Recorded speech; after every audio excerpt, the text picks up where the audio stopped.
They laughed at the new cleaner, but 3 days later, she walked in wearing a blazer and fired the entire management team.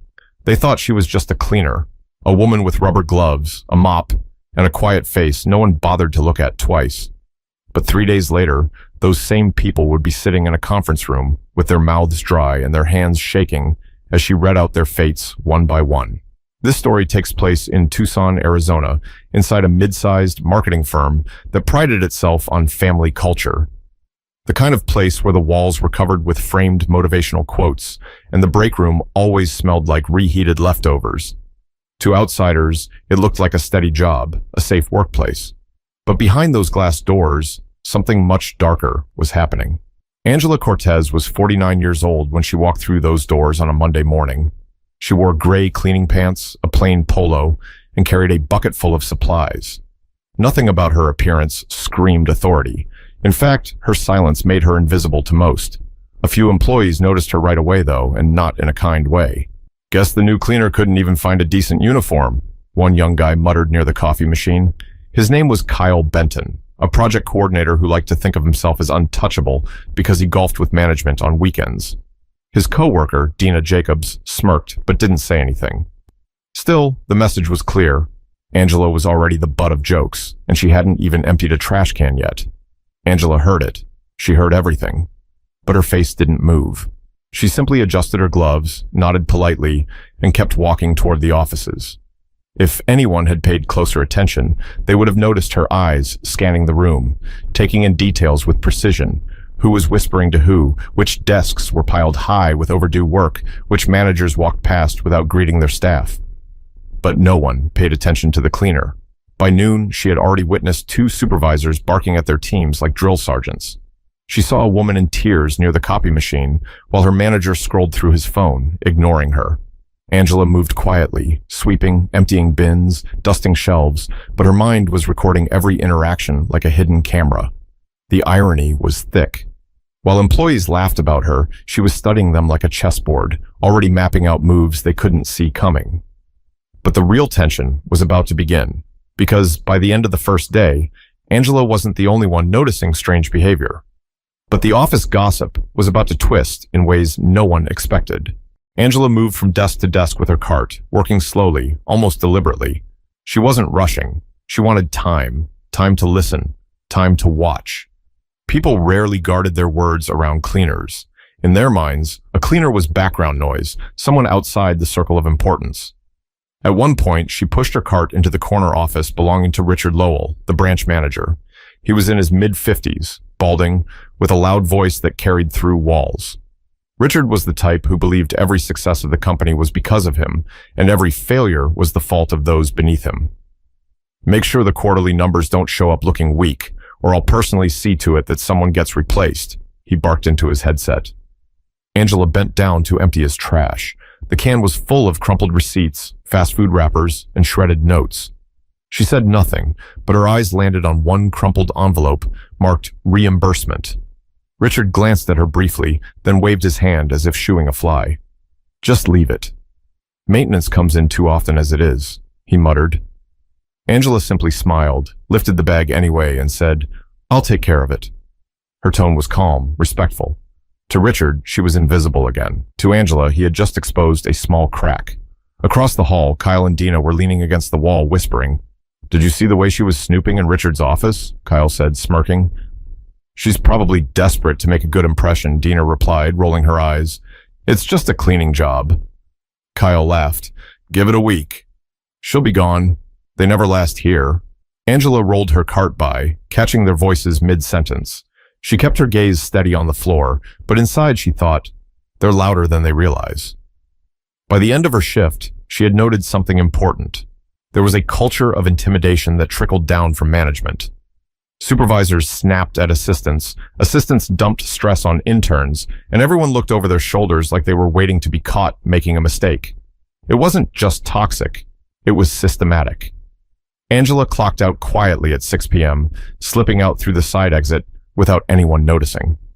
To the staff, she was just another cleaner on her first day. To Angela, it was confirmation. The rumors the board had heard were real, maybe even worse than expected. But on the second day, the laughter aimed at Angela was about to get louder and crueler. Tuesday morning arrived with the desert sun pouring through the glass windows of the building. The office smelled of burnt coffee, and the clatter of keyboards mixed with the buzz of low conversation. Angela came in at her usual quiet pace, carrying her bucket and mop. Kyle spotted her immediately. He leaned toward Dina and whispered, just loud enough for others nearby to hear, "There's our undercover FBI agent again. Look at her, scanning the place like she's on some mission." Dina chuckled, shaking her head. "Please. She's probably just trying to figure out how to stretch her paycheck." A few more coworkers overheard, and the laughter spread. Angela could feel eyes on her as she pushed her cart into the hallway.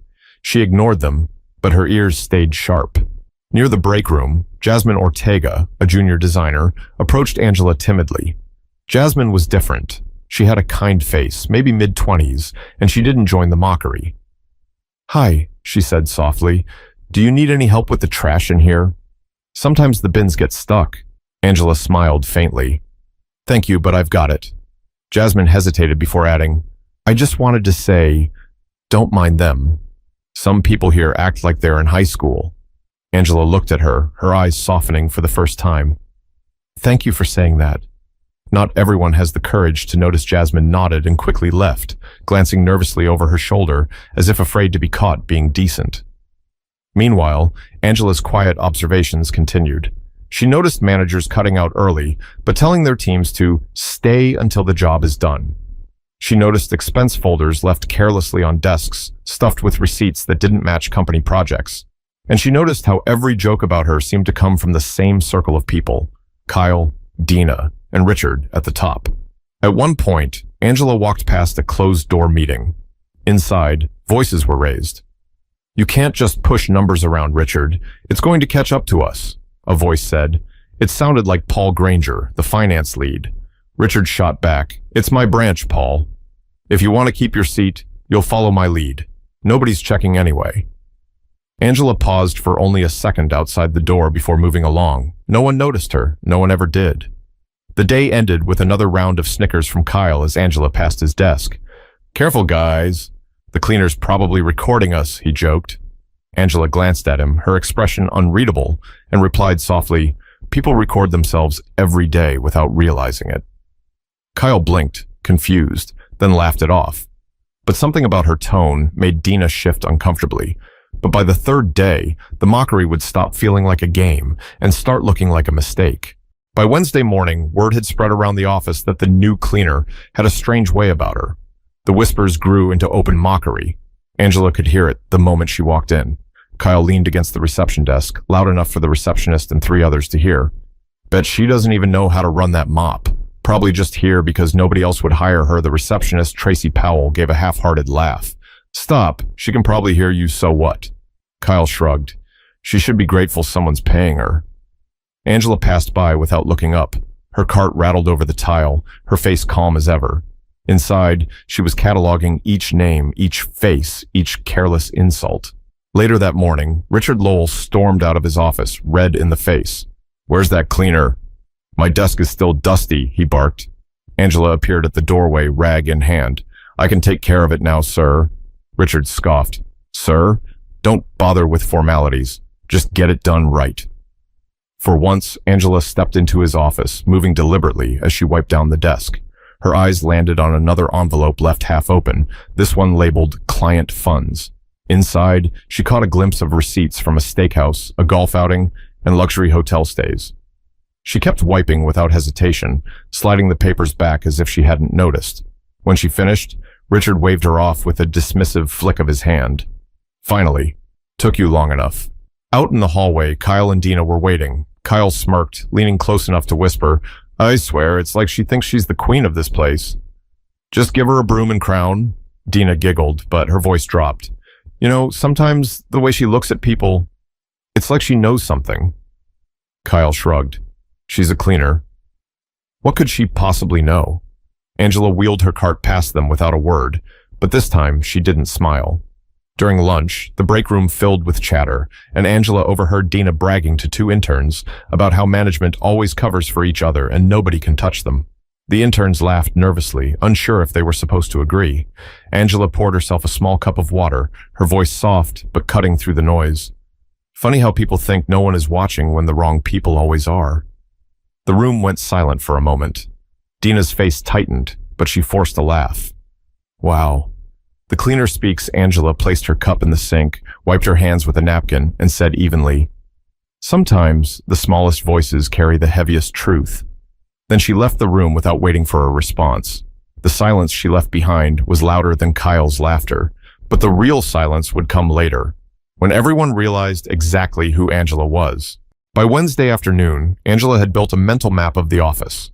She knew which cubicles belonged to the workhorses who never got credit. She knew which managers slipped out for 2-hour lunches and came back smelling like whiskey. And she knew who the bullies were, the same faces that mocked her every chance they got.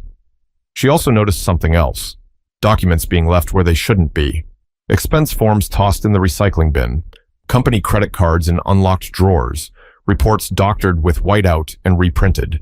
She didn't need to snoop. The carelessness of management handed her evidence on a silver platter. While emptying a bin near finance, Angela found a draft of a reimbursement form.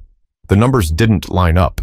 A $4,000 client dinner in Phoenix was marked as a team-building expense. She slipped the page back into the trash and continued on as if she hadn't seen a thing. Later, she passed the copy room where Richard was cornering Paul Granger, the finance lead. "You're not turning in those numbers until I say so," Richard snapped. Paul's voice trembled. "But corporate will ask why the reports are late." "Then make something up," Richard growled. "If you like your paycheck, you'll do as you're told." Angela busied herself with the recycling bin just outside the doorway, her ears catching every word. Paul's silence told her all she needed to know. Fear ran this office more than leadership did. That evening, after most staff had left, Angela lingered. She moved through the rows of desks, tidying quietly, her eyes scanning. In Dina's top drawer, left slightly ajar, were receipts stapled to blank forms. In the manager's lounge, half-empty bottles of expensive whiskey sat in a cabinet labeled office supplies. Angela didn't take anything. She didn't need to. She had the kind of memory that didn't forget details. By the time she pushed her cart back to the supply closet, she had enough mental evidence to paint a clear picture. This office wasn't just toxic, it was corrupt. But Angela's expression remained calm as ever. To anyone watching, she was just a cleaner finishing her shift. Inside, though, she knew something else. Her time was almost up. The board hadn't sent her here to watch forever. They wanted answers and action. But no one in that office was prepared for the action Angela was about to take. Thursday morning started like any other. Emails flying, printers jammed, voices overlapping in the hallways. But the mood shifted when Angela walked in. People didn't laugh as freely anymore.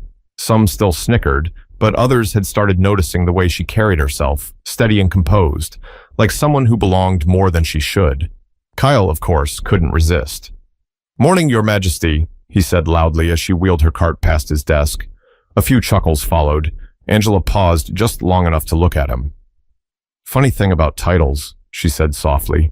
"They change faster than people expect." The chuckles died quickly. Kyle forced a laugh, but his shoulders tightened. Later that day, Richard called a sudden meeting with his management team in the main conference room. Angela just happened to be mopping the hallway outside. The door didn't close all the way. Richard's voice boomed. "I don't care what corporate is asking for. We'll send them numbers that look clean. As long as nobody squeals, they'll never know the difference." Paul's voice cracked. "This is getting risky, Richard. Someone's going to—" "Enough!" Richard barked. "I built this branch. I decide what gets reported. Anyone who can't handle it can pack their desk." Angela moved her mop slowly across the tiles, every word sinking in. She didn't need a recorder. The meeting was loud enough to be remembered in detail. That afternoon, Jasmine, the junior designer, caught up with Angela near the elevators. Her voice was hushed, almost trembling. "I don't know if you've noticed, but things aren't right here. People get pushed out if they ask too many questions." Angela studied her for a moment, then leaned closer. "I've noticed." "More than you think," Jasmine frowned, confused. "What do you mean?" Angela gave a small, knowing smile. "Sometimes the truth is bigger than the job you see me doing." Before Jasmine could press further, the elevator dinged, and Angela wheeled her cart inside. The doors closed, leaving Jasmine staring at her reflection in the stainless steel panel. Back in the office, whispers began spreading again, but they sounded different now. Less mocking, more uncertain. The cleaner wasn't acting like a cleaner, and the way she spoke left people uneasy, as though she knew things she shouldn't. By the end of the day, Angela had made her decision.